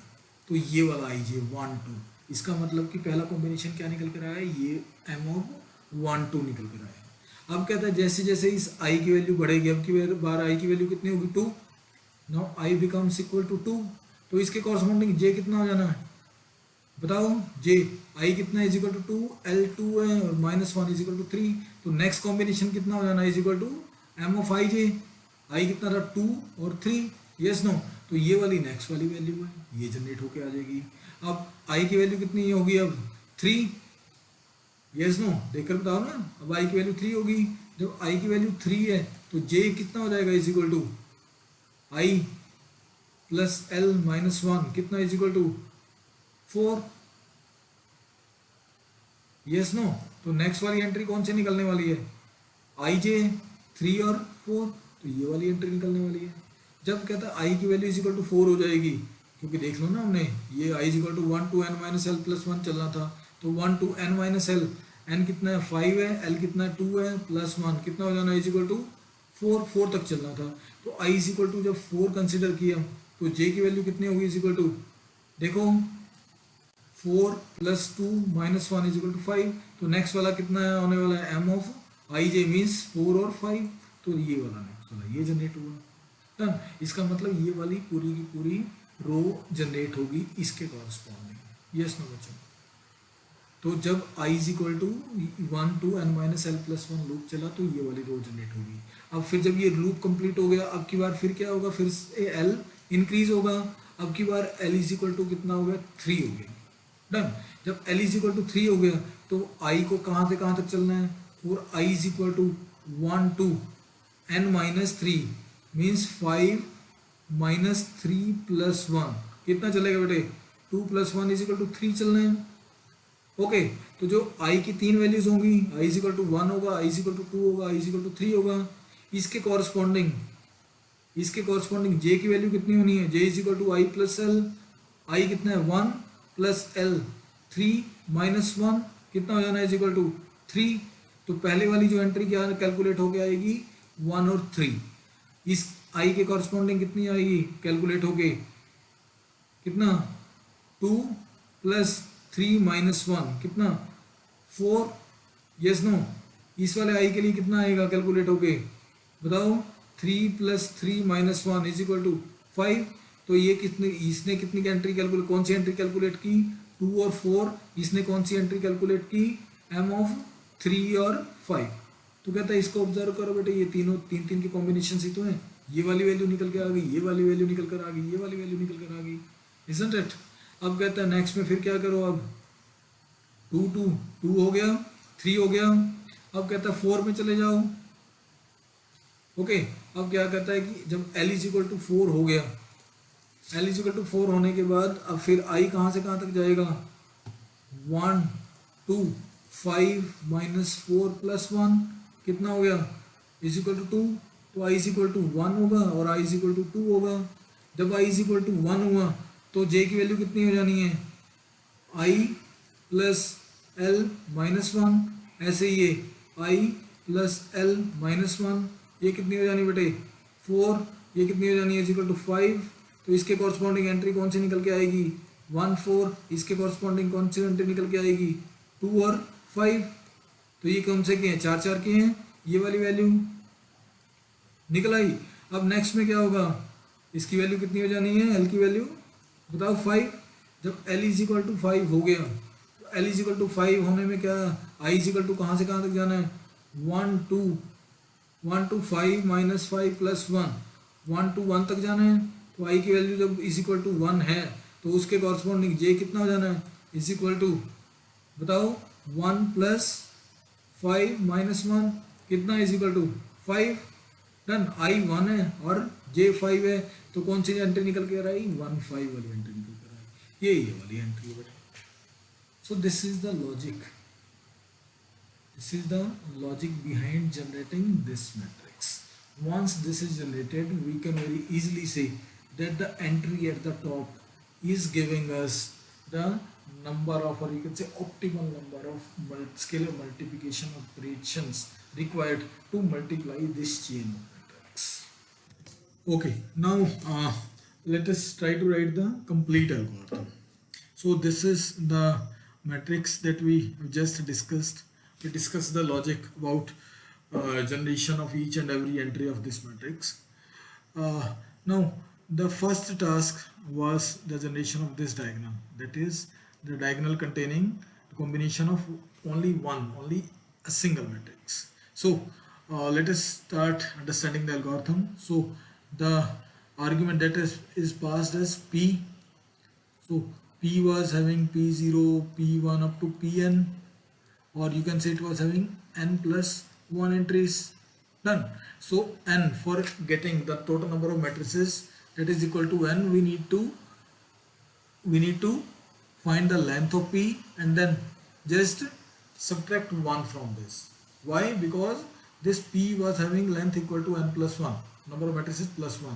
तो इसमें से एक माइनस करके कितना आ गया, total number of matrices n. अब इसके बाद क्या कहता है, let m be the result and s is still to be discussed, just leave this for now. Okay, now we need to start from generation of this row, this one. तो कहता है ये वाली जो रो जनरेट हुई इसके लिए इसने क्या किया, for i is equal to 1 to n m of i is equal to 0. इसका मतलब ये भी 0 होगी, ये भी 0, ये भी 0, ये भी 0 और ये भी 0. तो फर्स्ट डायगोनल जनरेट होगी. अब कहता है नेक्स्ट में क्या कहता है कि मुझे कितने डायगोनल जनरेट करने में, 1 2 3 4, और कहाँ से शुरू होना, 2 से शुरू होना. तो ये वाला लॉजिक किसके लिए, for 2 to n. 2 to n basically क्या है, l is the length of the chain, जो मैंने अभी अभी डिस्कस किया बेटे, कि पहले दो मैट्रिक्स कंसिडर होंगे मल्टीप्लिकेशन के लिए, फिर 3 3 होंगे, फिर 4 4 होंगे और एट में 5 5 होंगे. तो ये वाला जो डायगोनल है ये क्या डिनोट कर रहा है, दो मैट्रिक्स के कॉम्बिनेशंस, कि 1 to 2 बन सकता है, 2 to 3. तो ये वाला लॉजिक बेटे हमने अभी अभी अंडरस्टैंड किया, ये वाला सारा लॉजिक, ये डन, ये वाला लॉजिक हमने अभी अभी अंडरस्टैंड किया है कि इसका मतलब क्या है, जब l की वैल्यू 2 होगी तो हम इस वाले डायगोनल की बात कर रहे होंगे. डन. जब l की वैल्यू 3 होगी तो हम इस डायगोनल को जनरेट कर रहे होंगे, l की वैल्यू 4 होगी तो इसको, और l की वैल्यू 5 होगी तो हम इस डायगोनल को जनरेट कर रहे होंगे. डन. अब कहता है कि सबसे पहले हमने ये वाली एंट्री जनरेट करनी है 1 2. तो 1 2 एंट्री को जनरेट करने के लिए इसने क्या किया, सबसे पहले make 1 of 2 is equal to infinity. Done. Infinity इसने बना दिया. इसके बाद कहता है जब इसकी m of 1 2 को जनरेट करने के लिए गया तो इसे क्या करना था, डायरेक्टली, क्योंकि दो ही मैट्रिसेस हैं a1 और a2, इन दोनों की मल्टीप्लिकेशन फाइंड आउट कर ले. मल्टीप्लिकेशन फाइंड आउट करके लॉजिकल है कि वो हमेशा इन्फिनिटी से छोटी ही रहने वाली है, m of 1 2 हमेशा इन्फिनिटी छोटी रहने वाली है, तो उसको क्या करो, अपग्रेड कर दो. ओके, तो कहता है ये वाला जो डायगोनल है ये तो निकल आएगा डायरेक्टली एज इट इज, कि दो ही मैट्रिसेस हैं, डायरेक्टली उसको मल्टीप्लाई करके निकाल लो. तो फिर भी इसने क्या किया कि m of ij को इन्फिनिटी किया, उसके बाद k is equal to 1 to j minus 1 किया. तो कहाँ से कहाँ तक चलने वाला था, k is equal to i to j minus 1, तो 1 to 1 चलने वाला था ये वाला लूप, इस वाली एंट्री के लिए 1 2 के लिए. अब उस लूप में क्या करने वाला था, q निकाल रहा था, ये q is equal to m of i k plus m of k plus 1. तो उसके लिए एक ही ऑप्शन है, एक ही बार लूप चलना है, तो q इज इक्वल टू कितना होना है, m of, बताओ कितना, क्योंकि k 1 है तो 1 1 प्लस m of कितना 2 2 प्लस जितना इनको मल्टीप्लाई करने के लिए लगना है वो कितना लगना है, सोच के बताओ, p of 0 into p of 1 into p of 2, तो ये लगना है. तो ये वाली वैल्यू कैलकुलेट होके किस में आ जाएगी, q में आ जाएगी. अब q में जो वैल्यू आई वो नेचुरल है कि ये तो पहले इन्फिनिटी पड़ा है, उससे कम होने वाली है, it means we need to update this value, तो इसको आप अपडेट कर दो. ओके, अब कहता है कि इसको हम लेटर ऑन देखेंगे अभी. तो कहता है ये वाली वैल्यू आ गई तो ये वाला फॉर लूप खत्म, एक ही आइटरेशन होनी थी, इट मीन्स कि ये स्टोर हो गया. डन. अब नेक्स्ट में क्या करेगा, अब फिर क्या करेगा, i की वैल्यू अब की बार 2 हो जाएगी, 2 के कॉरस्पॉन्डिंग क्या निकल के आएगा आपका, m of 2 और 3 निकल कर आएगा. यस नो, जब i की वैल्यू 2 हो जाएगी तो कौन सा 2 और 3 निकल के आएगी एंट्री, ये कैलकुलेट हो जाएगी, फिर 2 3 4 निकल के आएगी, ये 4 5 ये निकल के आएगी. मतलब ये वाला इंटरनल लूप दो के मैट्रिक्स कॉम्बिनेशन के लिए खाली एक बार चलेगा. अब कहता है कि नेक्स्ट वाले जब ये आइटरेशन खत्म होगी, अब इस पर आ जाओ, जब l बिकम्स इक्वल टू 3, जब l इज इक्वल टू 3 हो गया तो ये वाली जो फर्स्ट एंट्री है ये किसके इक्वल आनी है, m of 1 3 के इक्वल आएगी. अब कहता है बेटा इसको ध्यान से देखना. अब कहता है m 1 3 लॉजिकली क्या आना चाहिए m 1 3 को, कि जब इसने ब्रेक 1 1 पे किया और उसके बाद इसने 2 3 को मल्टीप्लाई किया, और उसके बाद इसने क्या किया, P0 P1 और P3 किया, या फिर इसने क्या कर दिया, P ऑफ 1 2 में ब्रेक किया और उसके बाद 3 3 में ऐसे किया, प्लस इसका मल्टीप्लिकेशन क्या लगना है, ये लगना है। तो इन दोनों में से जो मिनिमम है वो चूज करके मुझे इसको देना है ना। अब इसने कैसे किया वो देख लेते हैं। तो सबसे पहले इन्फिनिटी कर दिया इसने, तो क्या किया, m ऑफ 1 3 को इज इक्वल टू इन्फिनिटी कर दिया। यहाँ तक हमने डिस्कस कर लिया बेटे। अब कहते हैं k is equal to I to J minus one. K कहाँ से कहाँ तक चलना है, I to J minus one, means 1 2 2 चलना है, क्योंकि आई 1 है, j इज इक्वल टू 3 है, तो j माइनस वन 2, तो 1 2 2 चलेगा। अब पहले में ब्रेक इसने क्या डाला, किस पे, k इज इक्वल टू 1 पे ब्रेक डाला। जब k इज इक्वल टू 1 पे ब्रेक डालेगा तो कौन सी एंट्री सेलेक्ट होने वाली बेटे, ये वाली एंट्री सेलेक्ट होने वाली है। तो क्यू में क्या चला जाएगा, ये चला जाएगा। डन, क्यू में ये चला गया। ओके, तो क्यू में उसके बाद उसने उसको कंपेयर किया, इसमें तो पहले इन्फिनिटी पड़ी थी तो ये अपडेट हो गया। डन, उसके बाद क्या हुआ, अब k की 2 वैल्यू के लिए चला। जब k की 2 वैल्यू के लिए चला, अब 2 पे ब्रेक हुआ। डन, यहाँ पर 2 पे ब्रेक हुआ। जब 2 पे ब्रेक हुआ तो ये वाली एंट्री सिलेक्ट हुई। अब की बार क्यू में ये चला गया। ओके, अब की बार जब क्यू में ये चला गया तो फिर इसने क्यू की जो प्रीवियस वैल्यू थी, जो ये वाली वैल्यू थी, इससे कंपेयर किया, क्या उससे छोटी है। यदि उससे छोटी है it means we need to update it, तो इसने इसको अपडेट कर दिया। इसके अलावा कहता है कि ये वाले सारे ऑप्शन अभी 1 3 के लिए निकला, जब इसके बाद आई की वैल्यू एक चेंज हो जाएगी तो 2 और 4 के लिए निकलेगा। यस नो, फिर किसके लिए, m ऑफ 2 4 के लिए निकलेगा, उसके बाद m ऑफ 3 5 के लिए निकलेगा। डन, उसके बाद फिर से l चेंज होगा। अब की बार जब l चेंज होगा, l will become equal to 4 sorry, l जब 4 हो जाएगा तो किसके लिए चेक करेगा, ये m ऑफ 1 4 के लिए करेगा, और n ऑफ किसके लिए, m ऑफ 1 2 5 के लिए चेक करेगा। वो दोनों एंट्रीज निकालेगा। मतलब अब तक ये वाली एंट्रीज निकल गई, फिर इस पे काम शुरू करेगा।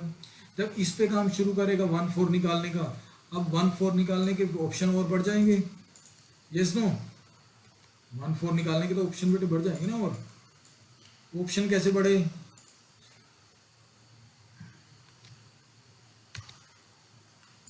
जब 1 4 निकालेंगे बेटे तो ऑप्शन कौन कौन से बढ़ेंगे हमारे पास, m ऑफ 1 4 के। m ऑफ 1 4 के अभी तो हमने डिस्कस किया कि मिनिमल पहले क्या करे, वो 1 पे ब्रेक कर दे, दूसरे पे क्या करे 2 पे ब्रेक कर दे, तीसरे पे क्या करे 3 पे ब्रेक कर दे। तो इन तीनों ऑप्शन में से जो कुछ मिनिमम होगा वो किस में चला जाएगा, m4 में आ जाएगा, m14 में।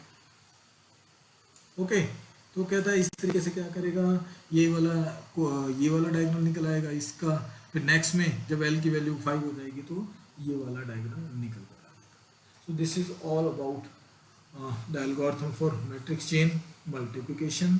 अब कहता है कि मैट्रिक्स चेन मल्टीप्लिकेशन एल्गोरिथम तो हमने लिख दिया, और रिजल्ट भी हमारा क्या गया, optimal number of multiplications required भी आ गई। लेकिन अब इसको ये नहीं पता कि what was the order followed for generating the optimal number of scalar multiplications. अब कहता है उस ऑर्डर को प्रिंट करना है। अब अब तक हमने कर क्या लिया बेटे कि हमने एक प्रॉब्लम थी, सपोज ये वाली मेरी मैट्रिसेस थी, उनके ऑर्डर्स गिवन थे।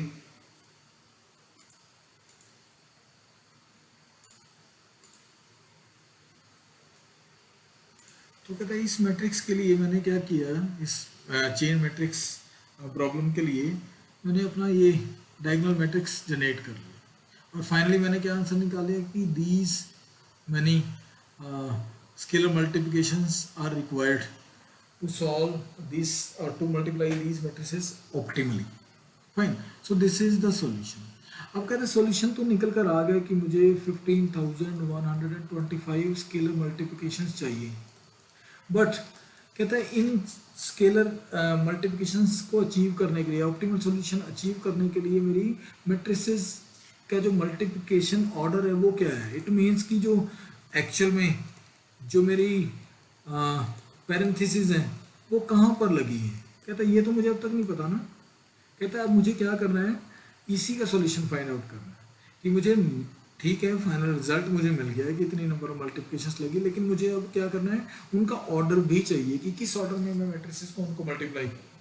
ओके, तो कहता है एक बार ध्यान से देखो कि इस टेबल की हर एक एंट्री, कहता है इसकी ये वाली तो एंट्री क्या है, 0 है, डन।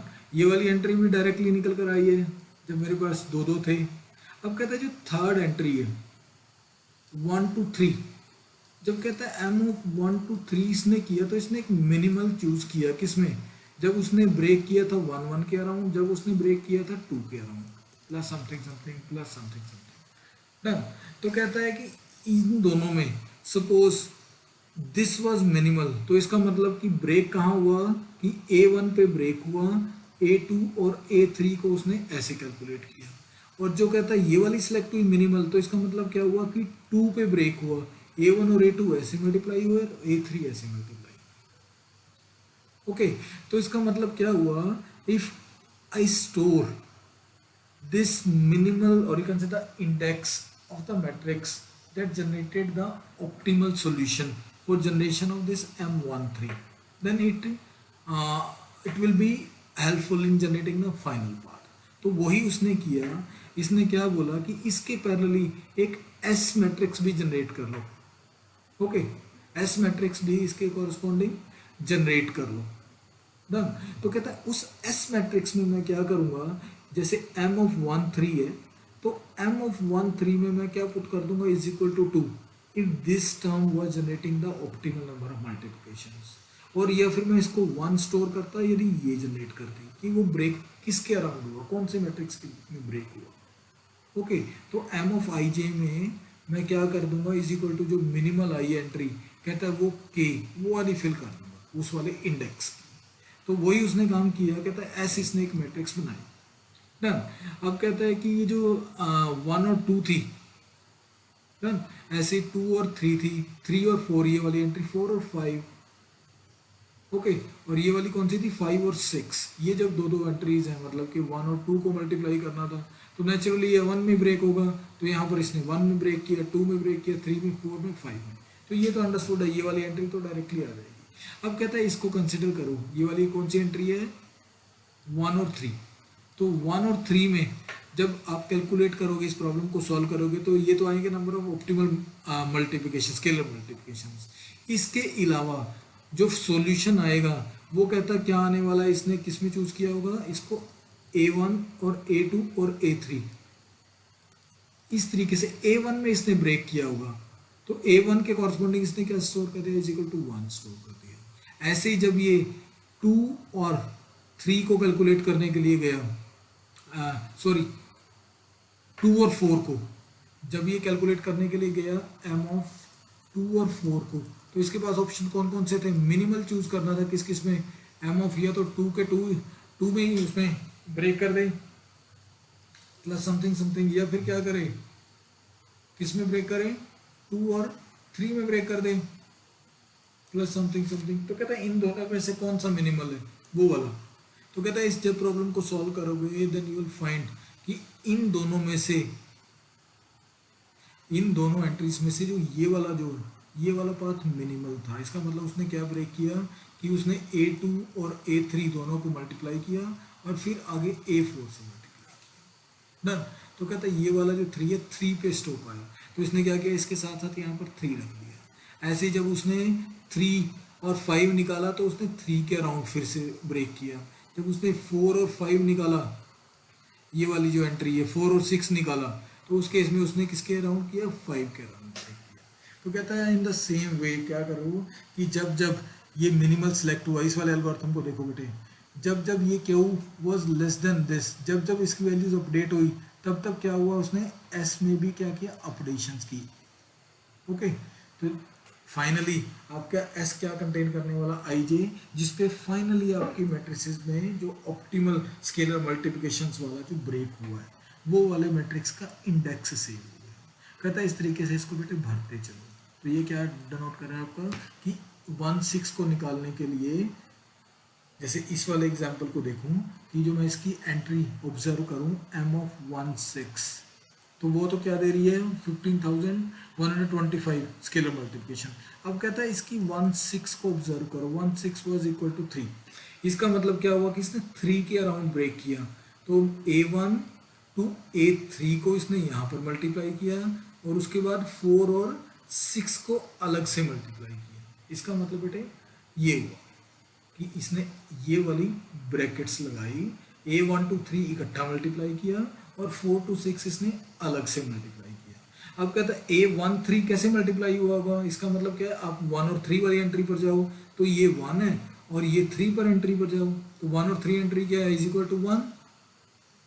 यस नो, इसको देखो ना बेटा ध्यान से, 1 और 3 एंट्री में क्या है, इज इक्वल टू 1 स्टोर्ड है। इसका मतलब ये 1 3 कैलकुलेट करने के लिए ये वाली ब्रैकेट तो रहेगी, इसके अलावा क्या रहेगी, ये दो ब्रैकेट्स लगाई, इसने एक ब्रेक किस पे डाला, A1 पे डाला और दूसरा ब्रेक किस पे डाला, A2 3 पे डाला, A2 और 3 पर डाला। ओके, दूसरा ब्रेक 8 2 3 पे डाला। ऐसे ही क्या था नेक्स्ट में 4 6 को देख लो, ये 4 था और ये 6 था, इसने किस पे डाला 5 पे। तो कहता है एक ब्रैकेट यहाँ पर गई, इसने क्या किया A ऑफ 4 और 5 और आगे A ऑफ 6 इस तरीके से किया। तो कहता है अब आगे इन दो, इस वाली एंट्री को भी देख लो, इस वाली एंट्री को भी देख लो। तो कहता है इस तरीके से फाइनली आपकी एक ब्रैकेट्स की सीक्वेंस जनरेट होकर आएगी, जो मैं खाली इस टेबल को ऑब्जर्व करके निकालूँ। तो कहता है सेम यही वाला लॉजिक बेटा इसने इसमें दिया है, that we need to print the parenthesis using your matrix S। तो इसने क्या किया, S I और J इसको पास हुआ, तो इनिशियली क्या पास होना चाहिए, इसको 1 और 6 पास होना चाहिए इस वाले उसके लिए, या फिर बोलो कि 1 और N पास होना चाहिए। डन, 1 और N जब इसको पास हुआ तो if I was equal to J, तो इस केस में तो नहीं है, तो क्या करे, ये प्रिंट कर दे, इसका मतलब ये तो नहीं होगा, तो एल्स क्या करे, प्रिंट, ये ब्रैकेट प्रिंट हुई। Done, yes no. इसके अकॉर्डिंग चलते हैं बेटा, एक बार ट्रेस करने की कोशिश करते हैं इसको कि फाइनली इसने कैसे प्रिंट कराया।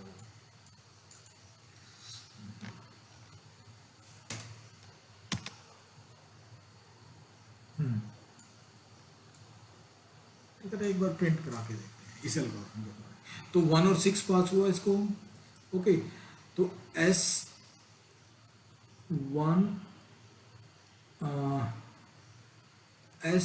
और 6 इसको पास हुआ, तो 1 और 6 जब पास हुआ तो इसका मतलब क्या है, इसको एक ब्रैकेट लगानी है, ये वाली ब्रैकेट, और प्रिंट एल्गोरिथम कॉल कर लेना है। किसके साथ कॉल करें, सेम एल्गोरिथम। S तो जाएगा ही, I कितना है 1 रहेगा, और S of I J means S of 1 6 में क्या रखा है 3, इसके साथ कॉल कर ले। डन, और इसके साथ हम वाली नेक्स्ट जो कॉल है वो किसके साथ करें, प्रिंट के साथ कॉल करें, किसकी, S।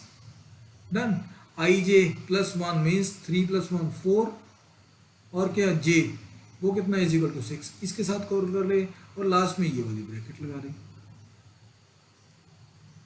ओके, अब कहता है कि इस वाली ब्रैकेट को रिजॉल्व करो, इसको जब P ऑफ S1 और 3 के साथ जब कॉल हुई तो क्या आने वाला है, ये वाला केस तो नहीं चलेगा, I was not equal to J, तो यही चलेगा। तो ये क्या करेगा, एक तो ब्रैकेट लगाएगा ये वाली, उसके साथ साथ प्रिंट एल्गोरिथम को भी कॉल करेगा। आर्ग्यूमेंट्स क्या होने वाले हैं, S होने वाला है, 1 होने वाला है, और 1 3 की एंट्री, 1 और 3 में क्या है पड़ा है, इज इक्वल टू 1 और 3 में 1 पड़ा है, ये वाला। यस नो, इसके साथ साथ दूसरी कॉल किसने की होने वाली है, S of I J plus 1 2, और इसके साथ साथ 3 इसकी साथ कॉल होने वाली है, और एक ब्रैकेट ये वाली लगेगी। ओके, तो ये वाली तो इसकी कॉल, ऐसे ही कहता है एक कॉल इसकी भी होगी, इसकी कॉल भी जनरेट कर लो। अब कहता है इसी वाली कॉल को रखो ट्रेस करके, तो जब अब इसके साथ कॉल हुआ S ऑफ 1 1, तो S ऑफ 1 1 में ये वाली कंडीशन ट्रू हो जाएगी, तो ये क्या प्रिंट कर देगा, क्या प्रिंट करेगा आपका A ऑफ 1 प्रिंट कर देगा। ऐसे ही कहता है इसकी कॉल आगे चलती रहेगी, इसकी कॉल आगे चलती रहेगी 2 3 में। अब ये क्या करेगा, कॉल कर, एक तो ब्रैकेट लगाएगा ये वाली, डन, उसके साथ साथ एक कॉल करेगा किसको, पैरेंथेसिस S 2 और 2 3, 2 3 में देख लो अब क्या पड़ा है, 2 3 इज इक्वल टू 3 पड़ा है, इसके साथ कॉल कर ले। 2 3 में देखो बेटे कितना पड़ा है, 2 और 3 में 2 पड़ा है, 2 और 3 में 2 पड़ा है 2, इसके साथ कॉल कर ले पहले ही। और दूसरी कॉल किसके साथ करें, पी ऑफ एस 3 और 3 इसके साथ कॉल करें, और ये इसकी एंडिंग ब्रैकेट। तो इस तरीके से कहता है रिकर्सिवली चलते रहो, finally you will be able to print all the parentheses which were followed to generate the optimal solution. So this is the solution for your matrix chain multiplication.